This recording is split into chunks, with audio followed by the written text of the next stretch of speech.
Wind River is written and directed by Taylor Sheridan, who also wrote Sicario and Hell or High Water, and stars Jeremy Renner as a Wyoming hunter-tracker and Elizabeth Olsen as an FBI agent who are both investigating the murder of a young Native American girl in a sleepy reservation town. Taylor Sheridan has shown in his first two writing features that he knows how to create these great, thrilling, suspenseful scenes, all set against the backdrop of some pretty realistic and hard-hitting themes that still plague the modern day. This is no different for Wind River, which kind of has a lot to say about how Native Americans are still treated by the United States to this very day, something that I'm not aware of. I'm an Australian, so I'm not fully aware of what's going on over there, but I was thankful for this movie to kind of educate me, because it's based on a true story, of the fact that no Native American women are on the missing persons list, which means that there could be hundreds of them out there missing and no one would ever know about it. So that's where this movie takes place. It shows you Renner's character, who is this down-to-earth everyman, and he knows this girl, so this is kind of personal to him. He knows all the people that live in this town, he knows who to ask, he knows how to deal with them. He also has a lot of personal stuff that he's trying to hold back. And that's where Elizabeth Olsen comes in, because what I loved, I think, the most about this entire movie is their relationship with each other.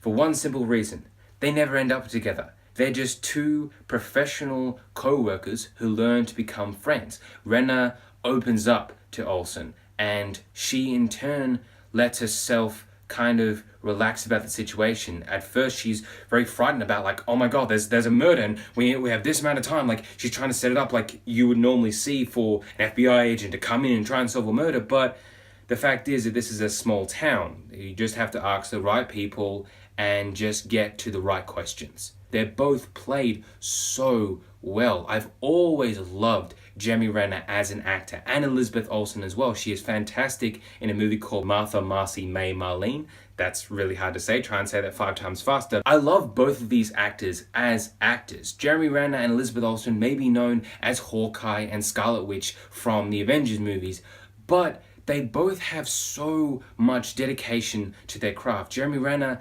has so much emotion behind his face. He just gives little glimpses of that most of the time with a small inflection of his voice or a slight twitch of his eyelids or his lips. It's just those little tiny moments that you hold on to because you're trying to figure out who this man really is.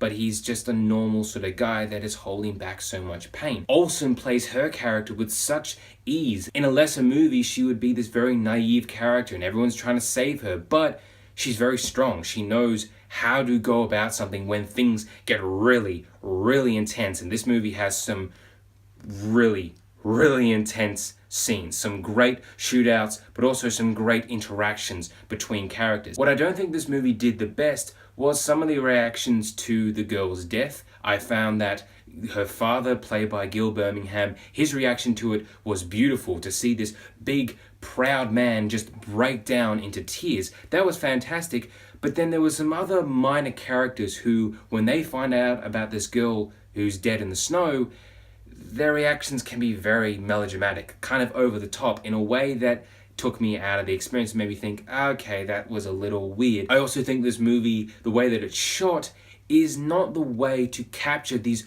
fantastic, beautiful scenarios that they're shooting this movie in. They have the mountain ranges of Wyoming just soaring up into the landscape, but so much of this movie is shot in this handheld way, which sure is trying to go for a realistic approach, but I want my murder, mystery, thriller movie to also awe me in its spectacle. Films like Sicario and Hell or High Water and the TV show True Detective do that so well, where the camera is usually just stable and lingers on these big, huge, perfect shots while the movie itself is just going on with these incredibly tense scenes. I don't think Wind River did that the best, but I found that the performances were very, very strong. This is a pretty solid debut for Taylor Sheridan as a director. It has a great screenplay. It has some really interesting themes that are going to make you think about it.